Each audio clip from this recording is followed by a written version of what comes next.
Shri Chandrashekhar ji. Madam, धन्यवाद सभापति महोदया। आओ झुककर सलाम करें उनको जिनके हिस्से में मकाम आता है। बहुत खुशनसीब होते हैं वो लोग जिनका लहू देश के काम आता है। मैं सबसे पहले ऑपरेशन सिंदूर में जो हमारे देश की सेना है उसने जो पराक्रम दिखाया, शौर्य दिखाया, उसके लिए उनको सैल्यूट करता हूं, जय भीम करता हूं। और पहलगाम हमले में जो निर्दोष हमारे नागरिक शहीद हुए या अन्य जो लोग उसके बाद सीज फायर के बाद जो शहीद हुए, उन सभी लोगों के लिए प्रार्थना करता हूं कि उनके परिवारों को कुदरत दुख सहने की शक्ति दे। महोदया, मेरे कुछ सवाल हैं सरकार से। क्या सरकार यह स्पष्ट कर सकती है कि आतंकियों को भारत क्षेत्र में प्रवेश और पहलगाम जैसे पर्यटन स्थल पर पहुंचने में किसने मदद की? क्या सुरक्षा एजेंसियों को इस हमले की पहले से कोई खुफिया इनपुट प्राप्त हुए थे? यदि हां तो उन पर क्या कार्रवाई हुई? पहलगाम हमले में शहीद हुए नागरिकों और स्थानीय ड्राइवर माजिद खान के परिजनों को सरकार द्वारा क्या मुआवजा और सहायता दिया गई? क्या सरकार पर्यटकों की सुरक्षा सुनिश्चित करने के लिए विशेष स्टैंडर्ड ऑपरेटिंग प्रोसीजर लागू कर रही है? क्या भारत सरकार ने अंतर्राष्ट्रीय मंचों पर यह मांग रखी है कि जब तक पाकिस्तान आतंकवाद पर कठोर कार्रवाई नहीं करता तब तक उसे किसी प्रकार की आर्थिक सहायता न दी जाए?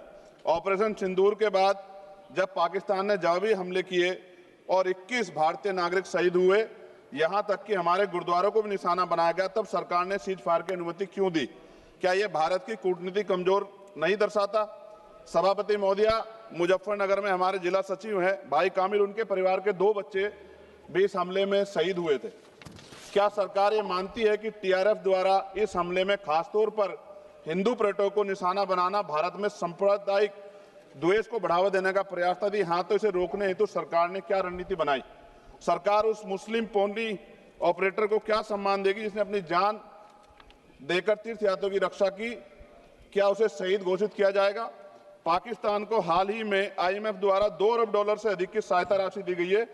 क्या भारत ने औपचारिक रूप से आईएमएफ और अन्य वैश्विक संस्थाओं के समक्ष आपत्ति दर्ज कराई है? क्या सरकार ने जांचा है कि आईएमएफ या अन्य विदेशी मदद का कोई हिस्सा आतंकवादी गतिविधियों में उपयोग तो नहीं हो रहा है? क्या सरकार ये स्वीकार करती है कि पहलगाम हमले में खुफिया तंत्र पूरी तरह विफल रहा है? यदि हाँ तो कौन जिम्मेदार है और उसके विरुद्ध क्या कार्रवाई होगी? क्या सरकार स्पष्ट कर सकती है इतने भारी सुरक्षा प्रबंधों के बावजूद टीआरएफ जैसे आतंकवादी संगठन के सदस्य भारत में प्रवेश कैसे कर जाते हैं? क्या सरकार ये बताएगी पहलगाम जैसे संवेदनशील क्षेत्र में सुरक्षा समीक्षा अंतिम बार कब की गई थी और उसमें क्या कमियां चिन्हित की गई थी? प्रधानमंत्री जी ने इस हमले के बाद पहलगाम का दौरा क्यों नहीं किया जबकि देश भर में भावनात्मक उबाल था? क्या सरकार ने शहीद हुए नागरिकों के परिजनों को आर्थिक मदद व स्थायी सहायता प्रदान की? यदि हाँ तो उसका विवरण सदन में प्रस्तुत करें। महोदया, सरकार के लोग सेना के सम्मान की बात करते हैं। इस घटना के बाद सेना के जवान अमरनाथ यात्रा की ड्यूटी पर जा रहे थे, ऐसी रेल दी गई उनको जिसकी हालत बड़ी खराब थी। सेना के जवानों ने मना कर दिया कि हम इस रेल में नहीं बैठेंगे। 4 दिन बाद बदलनी पड़ी। और सरकार के नेताओं की भाषा देखिए, कर्नल सोफिया कुरैशी के बारे में किस तरह के शब्द यूज किए गए, इन पे भी हमें चिंता करनी चाहिए। देश की सेना के लिए मेरी मांग है महोदया कि सेना और अर्धसैनिक बलों के वेतन को टैक्स मुक्त किया जाए, बैटल ऑफ ऑनर से सम्मानित, क्योंकि ये इस समय ऐसा विषय चल रहा है कि देश की सेना पे हमें गौरव है, गर्व है, लेकिन जिस तरह से आतंकवादी गतिविधियां बढ़ी है, मेरी मांग है कि बैटल ऑफ ऑनर से सम्मानित चमार रेजिमेंट को बहाल किया जाए, Gurjar regiment, Mehtar regiment, Yadav regiment बनाई जाए, क्योंकि देश का जो किसान का मेरा उसके अंदर देश का जो गांव में रहने वाला जो व्यक्ति है उसके अंदर देश प्रेम का जज्बा बहुत जबरदस्त है। अगर इनको मौका मिलेगा तो शायद पाकिस्तान छोड़िए, चाइना की हिम्मत भी नहीं होगी कि हमारे देश की तरफ आंख उठा के देख ले। महोदया, बाबा साहब अम्बेडकर कहते थे हम प्रथम और अंत्य भारतीय हैं। भारत के आन पे जब आंच आती है तो जिस तरह इस बार प्रदर्शन हुआ, एकजुट रहा देश, सारा विपक्ष हो पक्ष हो सब एकजुट रहे, ऐसे हमें एकजुट रहना चाहिए। अगर हम एकजुट रहेंगे तभी हम आतंकवादियों से लड़ पाएंगे। महोदया, 1965, 71, 1999 के युद्ध में किसी भी अरब देश ने पाकिस्तान का साथ नहीं दिया था।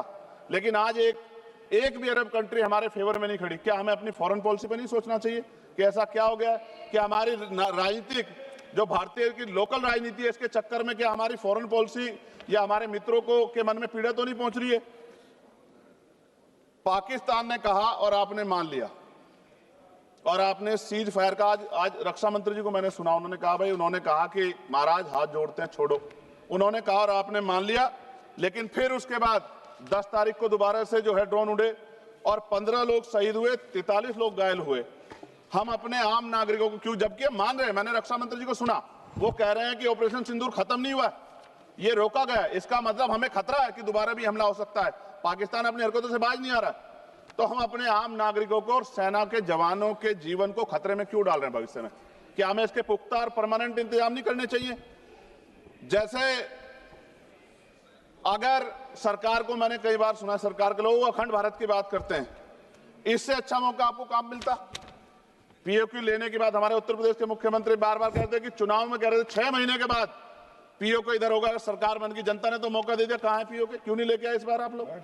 तो पहली सीढ़ी तो इस बार ही चढ़ गए थे, जिस तरह से मीडिया ने माहौल बनाया था मोदिया, तो ऐसा लगा कि अगर देश की सेना ने जो हिम्मत जुटाई थी, सरकार मदद करती, तो माननीय नरेंद्र मोदी जी पाकिस्तान के भी प्राइम मिनिस्टर होते इसी बार, और फाइनेंस मिनिस्टर बैठी है हमारी, ये पाकिस्तान की फाइनेंस मिनिस्टर होती। इस तरह के हालात बने हुए थे और ऐसा मौका चूकना ही नहीं चाहिए था।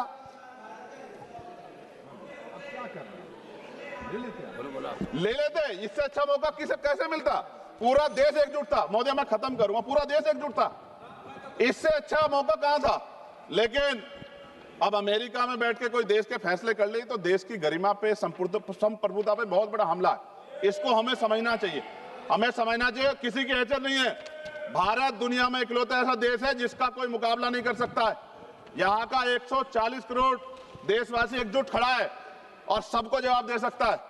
मोदी, आज खत्म करते हुए कहूंगा, अमरनाथ की यात्रा आ रही है अगस्त के फर्स्ट वीक में, चल भी रही है, नहीं चल रही। अनुराग भाई, आपको बोलने का मौका नहीं दिया, आप ये नाराजगी मेरे ऊपर मत उतारो, आप लड़ो ना उनसे, आप लड़ो चेयर से, मुझे काहे को करना। खत्म हो रही है अमरनाथ की यात्रा, खत्म होने वाले, सुरक्षा के पुख्ता इंतजाम होने चाहिए और दोबारा ऐसी कोई घटना ना हो। लेकिन अंत में महोदय मैं कहूंगा, आम लोगों की जान भी गई, क्या सरकार ने उन परिवारों को मुआवजा दिया है?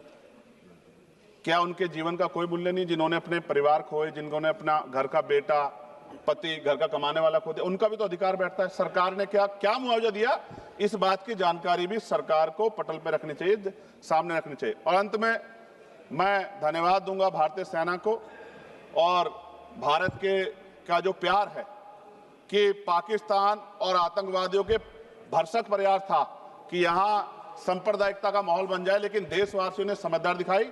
और कश्मीरियों को भी मैं बहुत धन्यवाद देता हूं कि उन्होंने कोशिश की कि किसी भी तरह से कश्मीर के ऊपर जो ये इतना बड़ा इल्जाम लगा है, ये इल्जाम में कश्मीरी शामिल ना हो और ऐसे आतंकवादियों पर सख्त कार्रवाई। पता लगा है कि महादेव, ऑपरेशन महादेव हुआ है और यही पता लगा कि वो तीनों आतंकवादी मारे गए। लेकिन मैंने अखबार में ये भी पढ़ा था कि वो जो मुख्य आरोपी था कुछ दिन पहले पाकिस्तान में था। कोई पिकनिक चल रही है कि उधर भी चले जाते, इधर भी आ जाते? क्या है बॉर्डर पे ऐसा? ये बताना चाहिए ना देश को।